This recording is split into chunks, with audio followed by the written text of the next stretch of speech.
Welcome to Mind Your Wedding Business Podcast. I'm your host, Kevin Dennis. In addition to leading the charge at Wedding IQ, I also run Fantasy Sound Event Services, a lighting and entertainment company based in Livermore, California, that I founded over 35 years ago. Each week on this podcast, you'll hear thought-provoking and empowering interviews with wedding professionals who have found success in the industry. If you're a business-minded wedding pro who loves love, but also cares about their bottom line, buckle up and get ready to learn from a new industry expert each week. All right, here we go. Welcome, Dana. She's going to be here talking to us about Kiss Ineffective Office Days Goodbye. But Dana, before we do, you got to let us know, how did you come about getting in this wonderful world we call the wedding industry?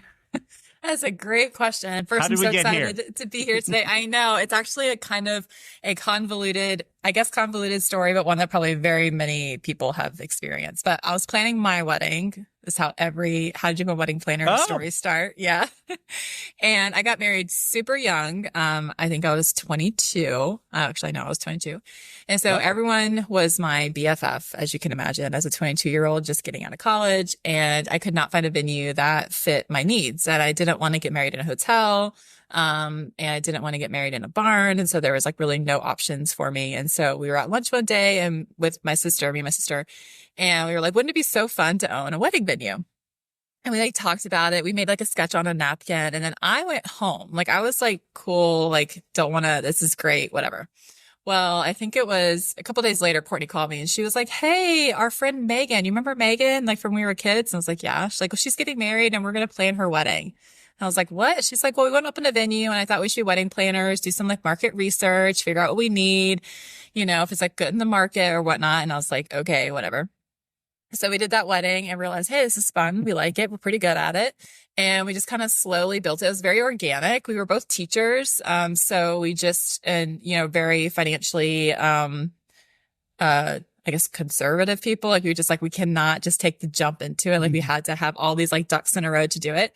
And we did that for about 7 years. And I think year 5, I was able to quit my job and do that full time. And 7 years in, we found a piece of land. And then it just, from there, it took about a year for financing and there's a very fun story that we could go into for hours about how we built this venue. I built the venue and then just started what I call our serial entrepreneurship journey. Always opening up new businesses here, there, and everywhere. So I can say we got into it because my older sister made me. That's why.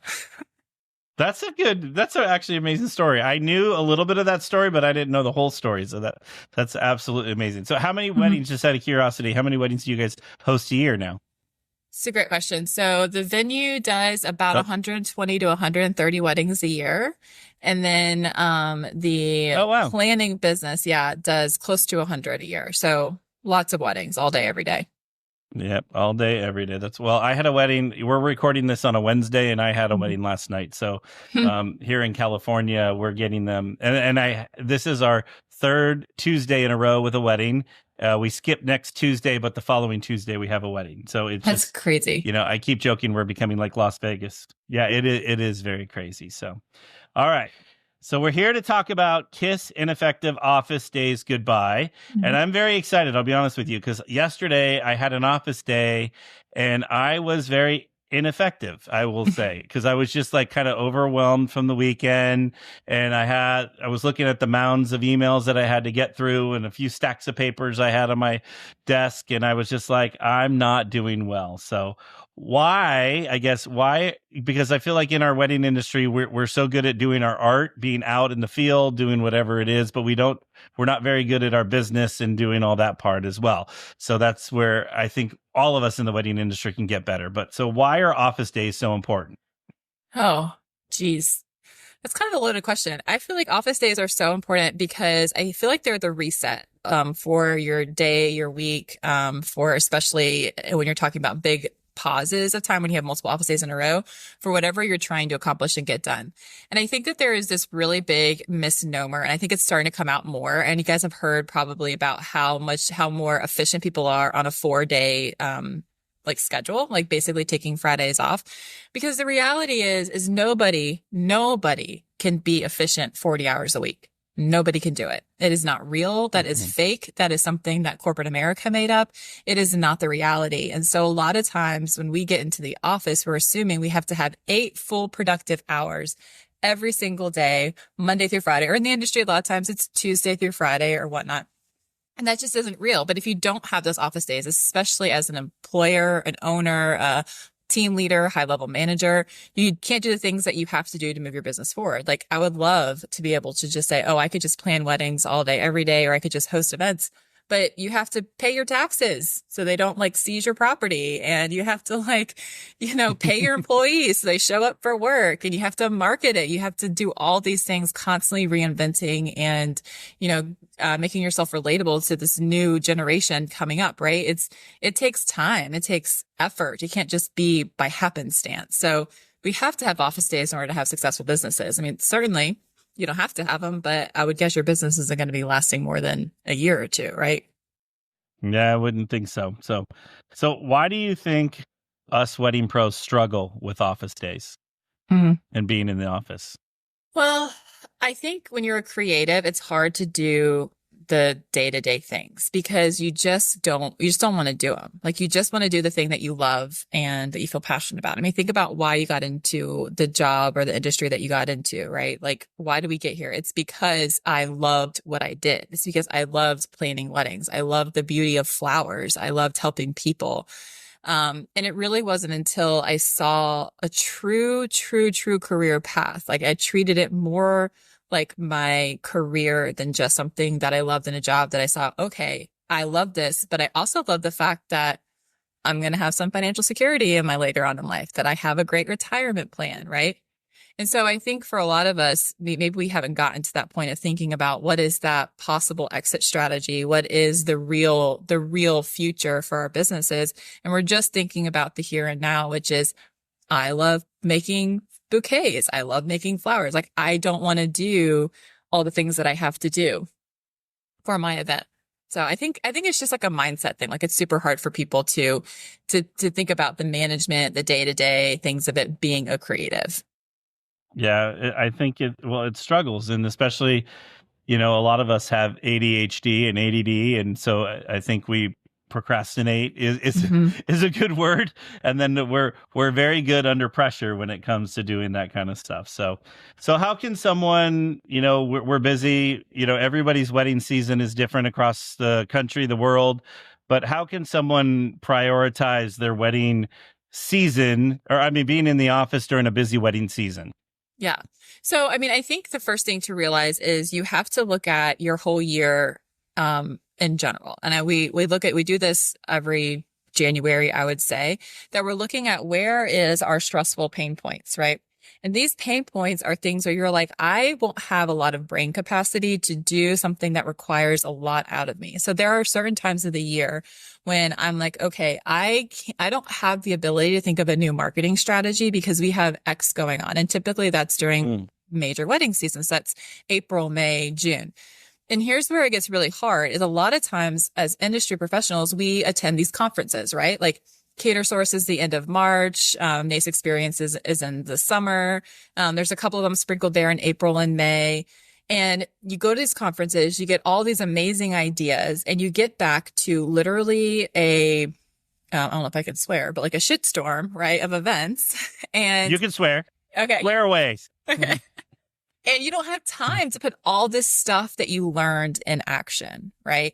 And that is literally my analogy that I have of when you're thinking about these things is that when you are in the middle of crazy and all you're trying to do is survive and put one foot in front of the other, and you have this great idea and you think about this thing and you're like, oh, well, I really want to work on this and I really want to change this. And you see maybe a need in your business. You're like, I really want to, make this new strategy work. And you just get bogged down by it. And then you just like, okay, I can't do it, put it in a drawer, shut it, pretend like it didn't happen, and you never think of it again. And so for me, I like to look at it and say, when I have an aha moment, I have a document, a Google Doc, and I write that aha moment out like, oh my gosh, I thought about this the other day, and I really think this would be an amazing thing for our team to do. And when I have time, when I call it my my breaks, my busy season, I'll open that doc up and I'll say, okay, what do I need? What did I think about 2 months ago that I thought was really cool that I didn't have the time to do that I now have the time to do. So I think prioritizing your mindset, because you can't say I can only think of great things when I'm not in wedding season. That's not reality, because things come to us all the time as creatives. So giving yourself the space to be able to take those ideas and schedule that time and able to do it, I think is first and foremost, right? And then the other part is give yourself a freaking break. I mean, like, it is hard. Like, and I say this with my employees, like when we're hiring somebody, we pay them a salary. We pay them like a 40-hour week salary, but there is very rarely a week that they work 40 hours a week. But the mental load of being in the industry is so heavy, and it is so much. Like, your ability to be present all the time, to know what is going on all the time, that is like having a 40-hour a week job, even if you aren't working 40 hours. And so we like to say, what are your peak productive times? Like, when are you the most efficient in the day? For me, that's 8 a.m. to 11 a.m. Those 3 hours, like, I can do anything. Like, I can like power through pretty much anything during those 3 hours of the day. So that is my sacred time. Like, I do not schedule meetings. I do not schedule phone calls. That is my time to make sure that I can get all those things done. And then everything around those peak productive 3 hours, I am making myself successful for the next day. So I'm having my meetings. I am cleaning out my inbox. I'm making my to-do list for the next day.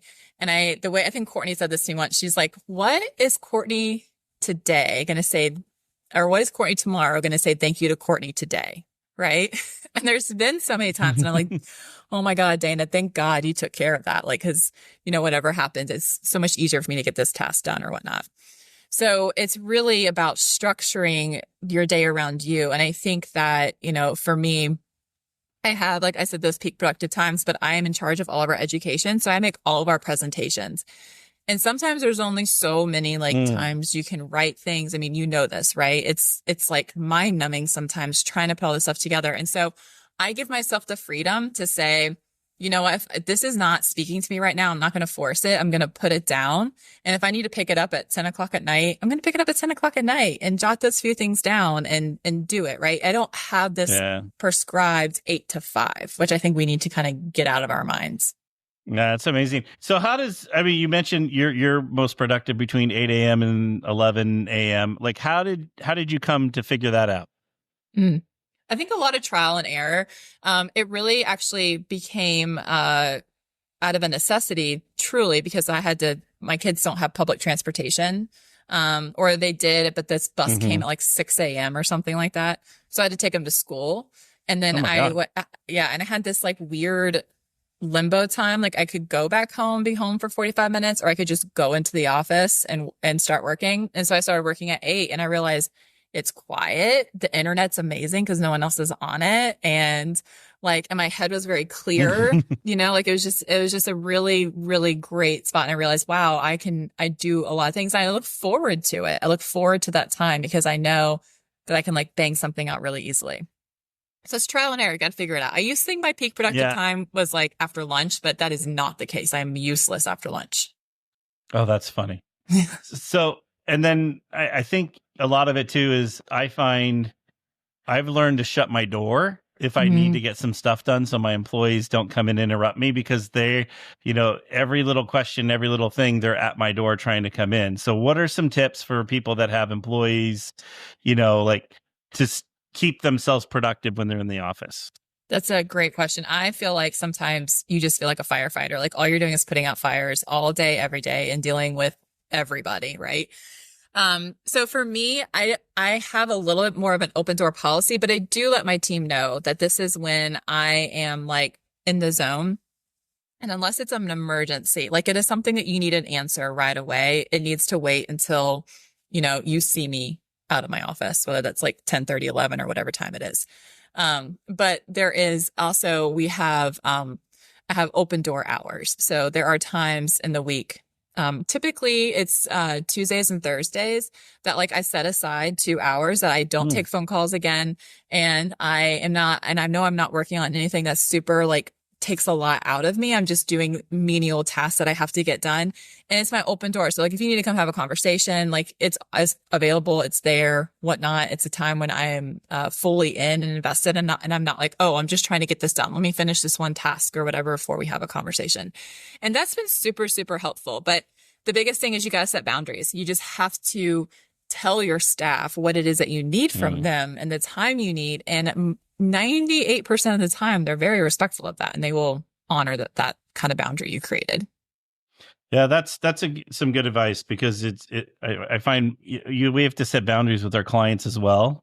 So I think having boundaries with employees is probably a great idea too. But like you said, there's always the fire burning, or there's something happening, and we got to put that fire out so that it's always happening. So right. So how often do you have office? Are you in the office during the week?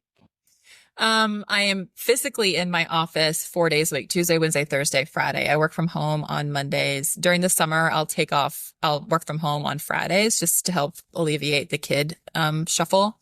Because it's normally put on my husband's shoulders and he gets a little grumpy about that all summer. So I try to take on 2 days of the kids bickering at home. But typically 4 days a week is what I try to get to the office. Okay. And then that 8 to 11 is the time that you're the most productive when you're there. So it is. And I would like to say too, like, there's a couple of things, that I heard. So I'm not a perfectionist. I am an overachiever. I would say I care about a lot of things.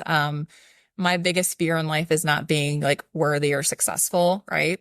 So I used to tie my productivity to my worth all the time. So like if I had a bad day, it's because I wasn't productive.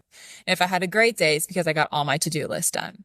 And that is a really, really toxic way of thinking. And it's a really unhealthy way of looking at your job, because then I just hated everything about it because it was tied to how I felt.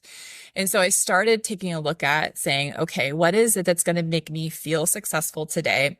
Is it attainable in the time that I have set forth? And sometimes I have to say that is not attainable. So I know I want to get this task done, but I know it's going to take me 2 or 3 days to get it done. So let's set that goal for end of day Friday or whatever. And knowing that I can reach that goal, and that makes me feel like successful at it. Right. And it's also, we create these to-do lists and they're like, everyone has it. You have a list and you keep adding to it, keep adding to it, keep adding to it. And at the end of the day, you're like, I've crossed 3 things off this list and I've added 10 more other things. And so I create 2 lists. This is like and I only have typically no more than 2 of these a day, 2 tasks where that if I don't do this job, I am going to be failing miserably. Like I am going to, like my employees are going to be upset. My business partner is going to be upset. I'm going to be in fear of my business failing. Like what are those at max 2 tasks a day? Most of the time it's only just 1. And then it's a task of, what task would be like, okay, this would be really awesome if I got done today. Like this would make me feel like a little less stressed. Like this would take a little bit of burden off my shoulders. And then it's like, okay, what would be great to finish, but I could honestly push off to tomorrow. But then tomorrow it's probably going to be in category 1 or 2. Right. And I look at my days like that. Okay. And it really helps me prioritize what's important, because I think a lot of times we get overwhelmed. Like you said, we have ADD, ADHD, whatever. We get overwhelmed by our task and everything small seems big. Like everything seems like a big deal. Like if I don't get this done, this is going to happen. If I don't do this, this is going to happen. And the reality is very few things are actually going to happen if we don't get that thing marked off our list. But there will be a thing or 2 that that you have to do, right? And for me, those things are typically, am I letting my team down? Like, if I don't do this task, is my team not going to trust me anymore or respect me anymore? And that's a huge deal to me. So those tasks are always like priority, number 1, right? So it's just really reframing what it is what you find, I don't want to say what you value, but like what it is that is going to move your business forward, what's going to allow you to, I don't want to say feel successful, but know that you've given everything you can that day, and not tying your like worth to how many things you got checked off your list. That's amazing. That's a good idea, because I think, like you were saying, like there's days where I've accomplished 3 or 4 things that are on my to-do list, but I've added another 15 things because of this happened, that happened, and then I walk away going, man, I got nothing done today. But that's not probably in reality. I probably got a lot done. So it's a mindset thing, I guess. It is, for sure, 100% a mindset, and it's really hard. I think that one thing that's super interesting about, as I've dug a little bit into the psychology of people in the wedding industry, we tend to be more people pleasers. And we live in a very fast paced world. Like our clients expect fast results, immediate results, and we behave that way. So our expectation for ourselves is those things, is that we're doing things to please other people and not necessarily ourselves. So even when we're looking at our schedule, I mean, everyone's done this, like whatever works best for you, whatever is best for you. And I used to do that. People are like, well, what's best for me is 9 a.m. And I'm like, you know what? I can't do that because then my whole day's shot if I have a meeting at 9 a.m. Or a phone call. Everything is off kilter. So what's best for me is I am free anytime from 12 p.m. until 5 p.m. I'll even do a 6 p.m. if that makes more sense for you, right? We want to please other people, so we don't think about what's best for ourselves. And we are expected, and we expect ourselves to move at this breakneck speed, which just isn't sustainable, right? It leads to that burnout. It leads to that feeling of inadequacy. And we need to be able to take a step and say, you know what? I have 15 things. And if it takes me 5 days to do those 15 things, that's great.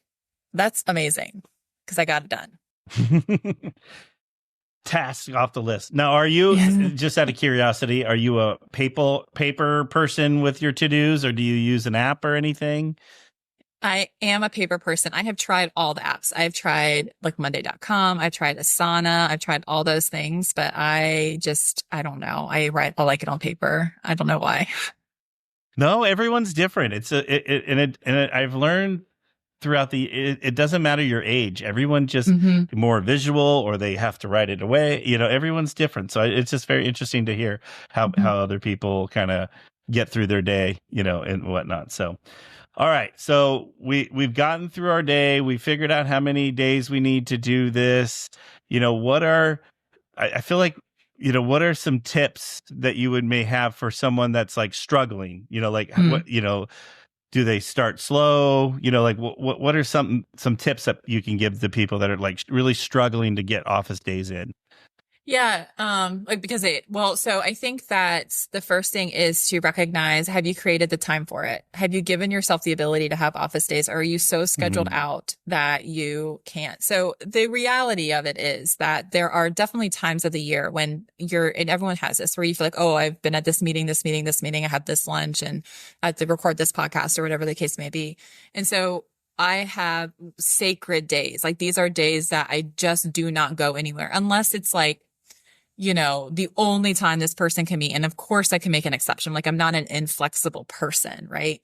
But they're sacred days. They're days that I try to not go off site for anything. And I create that space. So a lot of us just haven't created the space to do it. So step one is figure out the time. And it's okay if you're not in the office 4 days a week. You could get all your stuff done in 2 days. And that's fine. There is no shame in that. And you do not need to feel obligated to step foot in that office 5 days. If 3 of those days you do absolutely nothing and you're just twiddling your thumbs thinking about, what do I need to do? Right. So figure out like how many days you feel like you need in the office to be successful, and create that space for it. Step one. And then two, I think you really need to look at like what it is that is creating, like what's bogging you down. Is it employees that are constantly knocking on your door? Is it the fact that you just get super overwhelmed by the task in front of you? Like, Courtney, for example, has like a lot of times she gets like paralysis. Like when her to-do list is too long, like she can't even like get beyond. She can't even take that first step because it's so overwhelming. Right. And so for when she gets in that way and she'll say something, I'm like, well, what's the one thing that you want to do on that list? What's the one thing? And if there is not one thing that you want to do on that list, you have got to find one thing that you want to do that moves your business forward. Right. And then you also really need to take a look at it and say, okay, I enjoy doing this. And then it can kind of jumpstart you to start doing those other things off the list. But if you are finding that all you have on that list are things that you hate, that you despise, it is time to let them go. You need to find someone to do that for you, because nobody likes to angrily punching in their computer like, I hate doing this. I don't want to do blah, blah, blah. You know what I mean? Like, that's only going to last so long. You're never going to do it. You're never going to do it with fidelity. You're never going to do it well. And so really taking a look at what is the things that I know that I can offload. And for me, that was social media. I am not a fan of it. I am not good at it. It would just frustrate me. I always felt like it wasn't good enough. I wasn't young enough. I wasn't saying the right things. The picture was good, like all these things. And it was just like so intrusive and I couldn't get it done. And I hated it. Anytime it was on my to-do list, I was like, I'd pushed it down as far as I possibly could take it.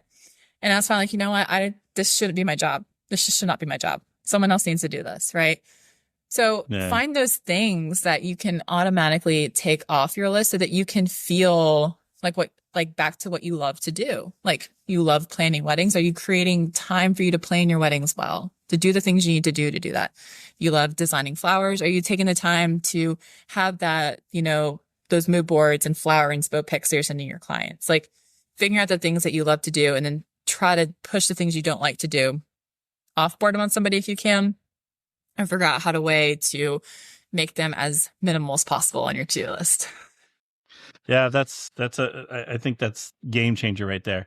Now, I went to a conference one time and they were talking about scheduling meetings or like time blocking. Have you implemented any of those kind of, schedule, because you also were talking about boundaries. That also could be like a boundary thing as well. Yeah. So time blocking works really well for a lot of people. And I think a lot of it depends on your personality. So if you're someone who really likes schedule and rigidity, creating time blocks, I think is a total game changer. I think it really works well. And I really think for me, I use a kind of a system of that, I would say, and not like fully, but like, I have my block time in the morning that is my time. And I typically pick the tasks that require the most brain power during that time. And then after that, I will always go on like a 20-minute walk. I'll go into our office is a little bit separate from the main office. I'll go into the main office and have a conversation, grab a snack, like check in on the team, like kind of give myself a little bit of a break. And then I always come in after that and do emails, like an hour of email inbox clean out as much as possible. And then kind of my day moves on from there. So, and for me, that's super successful because I am a planner and I love to know what's coming up next. But there are some people like my venue director and Courtney who that just stresses them out because if they get off that block, then they don't know what to do. They're like, well, what do I do now? Right? Like it's just too overwhelming. They don't like the confines of creating the same thing at this time. They like to kind of move at the whim of how they feel and what they want to do. And that's totally fine too. So I think there is some quote, I can't remember, some CEO said that every successful millionaire CEO wakes up at 5 a.m. Well, I think that's bullshit. I'm sorry. If you want me to wake up at 5 a.m. be productive, I do too. Be productive. Right? And so I think that there just isn't this perfect prescription that says if you wake up at this time, if you block your time this way, if you use this calendar, then all your dreams are going to come true and it's going to be perfect. I think it has to do what you have to pick what makes sense for how you like to work and how you like to feel successful. Yeah. And then what works for your like family dynamic and what all the above, you can fit it in there so many different ways. So, all right. One thing you mentioned, you went back and did, you would do your emails. And so how do you handle like distractions of like text messaging, emails and all that stuff when you're trying to be productive? I turn it off. I turn it off, everything. The only thing I don't. Well, that's simple. Yes. I don't have my Outlook up. I don't have my email up. I do have do not disturb on. So anything that is, and my husband knows it. So if he really needs to get a hold of me, he will call me twice or he'll do that, like notify anyway or whatever. Yeah. Right.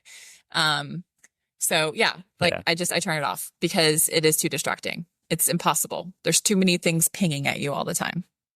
That we live in the world of notifications and pings and dings and all the above. And I think that is not, doesn't do well for all of us that struggle with ADHD and ADD and all that, because it just, squirrel. Right. We're just constantly looking for what, it's like, what? Right. Now we're over there. So, all right. So what are some, something that we may have not covered or some tips or tricks that you want to leave everyone with? This concept of creating effective days was really born out of necessity. It really happened when my kids got older, and I didn't have the freedom of time. And And I'm not saying this because I'm a parent. I think people who are not parents probably feel this similarly. And I feel like as time goes on, everyone is feeling, you meet anybody, you'd say, how are you doing? Like, oh, I'm so busy. I'm so busy. I'm so busy. We all have this lacking of time. And I really, really feel like it is all made up. Like it is just not real. We have the time for the things that we need to do. And we have convinced ourselves that we have to do all of these other things in a certain time that we have said is true, right? Certainly there are things, right? You know, you have to pay your taxes on time. You have to take your kids to school on time. Like there are things that are confined by time. But when we're talking about our jobs, there are so few things that require us to do this thing in a very short period of time and not plan for it, right? So it wasn't until I took a look at it and said, okay, like I feel overwhelmed all the time. I feel like if I could have 30 hours in a day, it still would not be enough. Why do I feel that way? Because everything I touched was an emergency. Everything I tried to do was urgent. And it made me take a step back and say, well, what is actually urgent, right? And there's certainly, like I said, you have your priorities. But then for me, what was urgent was that I wanted to be home every day for dinner with my children. You know, my daughter's 13, my son's 11. I only have 5 more summers with them. So I want to spend at least 2 days a week in the summer with them, swimming and, you know, spending time with them and getting to experience who they are because they're pretty cool kids, right? And so it was really born out of a need to balance, which I don't believe in work-life balance. I think that's just a bunch of BS as well. It's more like work-life integration. How can I integrate my work into my life? And how can I integrate my life into my work? That made me realize that really the problem is that I was just being super ineffective in how I was using my time when I was in the office. Yeah, and you're making me like I'm gonna figure out when I'm the most productive because I was like the whole time we've been sitting here talking, I've been trying to figure out what time am I most productive. So anyway, so Dana, what is your favorite part of a wedding, and has it changed throughout the years? Yeah, so I think mine has. I'll say that. I think when I first started, my favorite part was always when the bride walked down the aisle or one of the partners walked down the aisle and the other one saw them. There was like that moment of like euphoria, like, oh my gosh, this is the person that I'm marrying. And I still love that part. Don't get me wrong. And I love ceremonies in general. I used to always text my husband because it always made me think of him and the, you know, vows that we made and whatnot. But now what I really, really, really love the most, and I think this is really probably from going through COVID and whatnot, it is just that moment when everyone's in the reception hall or whatever, and they're getting announced in, and everyone's so excited to see the couple, and the couple is just beaming and happy. It's like, one, it's like you're on the downhill. So all the hard part of the day is pretty much over. Like you've gotten through all the super stressful things, but it is just this feeling of there will never be a moment in time when all these people are in the same room again, ever. Right? It's historic. There's never a moment in time when all that same amount of people and the same people will be together. And there's something really beautiful and amazing about that. And I always loved to take a step back and be like, this is a historic moment right here. Every time. Yeah. I have lately a few of my like maid of honors because I feel like they're more they're smarter about their speeches than the best man. A few maid of honors have recently said kind of what you just said, that this will never happen again. And it made me like really start thinking about, yeah, you're right. Even if you try to recreate it, what's the likelihood of getting every single person that is in this room together again down the road? It's slim to none, because things happen. So that's a great, I like that. That's really cool. So, and it's just neat being a part of it. And I'm a little nerdy and techies. Oh, go ahead. I was saying, and it's just neat being a part of that. Like, Oh yeah. Yeah. It's very special. I always say it's very special that we get to be part of weddings every weekend because, people, it's that one moment in time, like you said, it's really special. So, all right, app.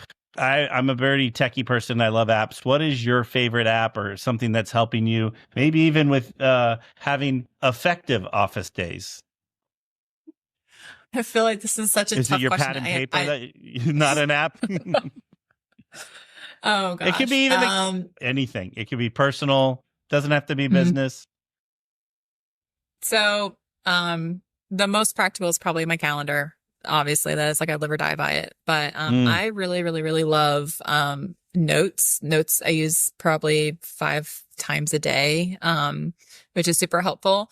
But the app that I would die without, literally, because I can normally keep my calendar in my head pretty well, is probably voice memos. I know that sounds weird, but I am like such I'm such a thinker. And I'm a quiet person.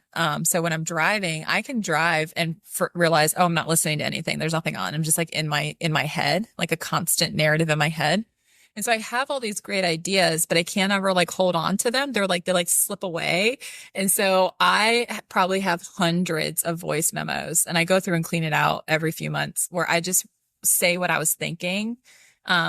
And sometimes I'll go back and I was like, I still can't figure out. I'm like, what were you saying there? Like, what were you trying to connect the dots for?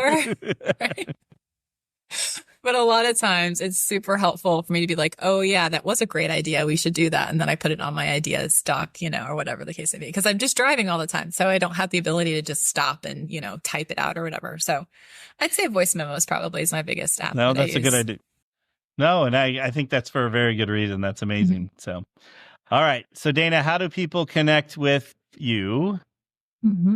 Yeah, well, we are all over the gram. Our education side is Hustle and Gather. And so you can find us at Hustle and Gather and hustleandgather.com.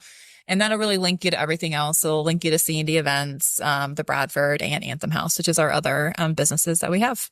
All right. Perfect. I think everyone lives in the gram world, as you say. So that's where everyone says to send themselves to. So that's right. All right, Dana, I can't thank you enough. I feel like I'm going to work really hard at having effective office days. And I think that needs to be everyone's goal, because you gave me a lot of good tips and tricks that I'm going to implement as we move forward. So hopefully I'm a little bit more effective, because like I said yesterday, I felt like I just had no energy. I didn't want to, I kept grabbing my phone trying to play a game, and I'm like, what the hell am I doing? I need to get work done. Anyway, it was one of those days. So anyway, totally it was very appropriate that we were recording this. Yeah. Totally appropriate that we recorded this today. So I can't thank you for your time. I appreciate it and look forward. I believe I'm going to see you in Dallas. Are you going to be in Dallas for the NACE Experience conference? All right. I look forward to seeing you in the heat and the humidity. Right. Yes. Well, thank you so much for having me. We will be there. It's been great. To our listeners, thank you for tuning in to another episode of Mind Your Wedding Business podcast, brought to you by Wedding IQ. I hope you've enjoyed listening to this episode. Please get in touch with me if you have a topic you would like for me to cover, or if you are in the area of your business you're struggling with, let us know. We'll be happy to help. I encourage you to check out our other episodes on Apple, Spotify, or wherever you listen to podcasts. And if you're a fan, we'd love to hear from you, and we'd love for you to subscribe to our podcast and leave a review. It helps others find our podcast so they can learn from our guests too. Thanks again for listening.